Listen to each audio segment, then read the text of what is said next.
አልቻለም። እናም ወደቀ። እዚህ ጋ ነው ጦርነቱ የሚጀምረው። እያየሽ ነው። ማስጣል አለባት።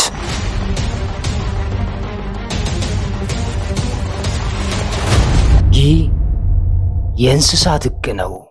እነዚህ የንስር ልጆች መብረር ሊጀምሩ ነው። የመጀመሪያ ቀን። እናም ከአራቱ ልጆች አንደኛው መብረር ጀመረ። ትልቅ ገደል አካባቢ ነው። እናም በሰላም አረፈ። ይቀጥላል። አሁን ሁለተኛው ልጅ ሊበር ፈልጓል። እሱም በረረና በሰላም አረፈ። ታዲያ ከታች ደግሞ ድንገት ቢወድቁ ብሎ አሶፍስፎ የሚጠብቅ ቀበሮ አለ። ሙከራውን ተደብቆ የተመለከተ ነው።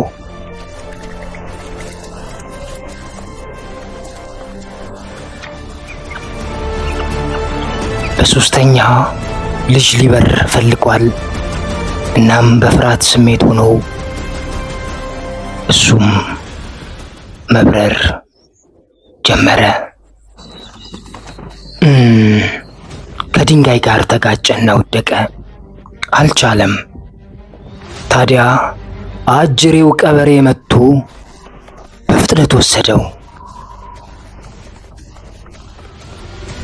እዚህ ጋ ነው ጦርነቱ የሚጀምረው። እናትህን እየተመለከተች ትገኛለች። እናም በፍጥነት ማስቆም አለባት። እሱ እየሮጠ ነው። ደረሰችበት። ማጅራቱን ይዛ ትልቅ ትግል ውስጥ ገባች።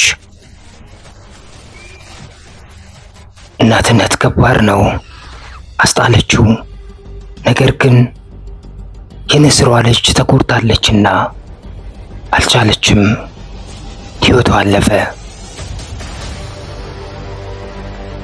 የመጨረሻው ልጅ ይቀራል። እሱም በረረና ተጋጨ። ግን አልተጎዳም። ቢወድቅም ቀበሮ ደግሞ አሰፍስፎ እየጠበቀ ስለነበር ሮጦ ያዘው። አሁንም አማራጭ የለም። ነስሯ ሮጣ የተከተለችው ነው። ቀበሮ ግን ምሽግ ውስጥ ነው የገባው።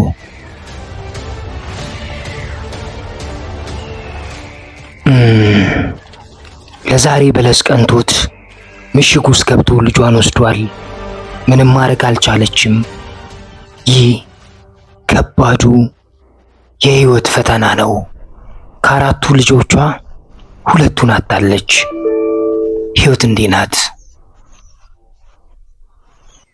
ይህ የእንስሳት ሕግ ነው።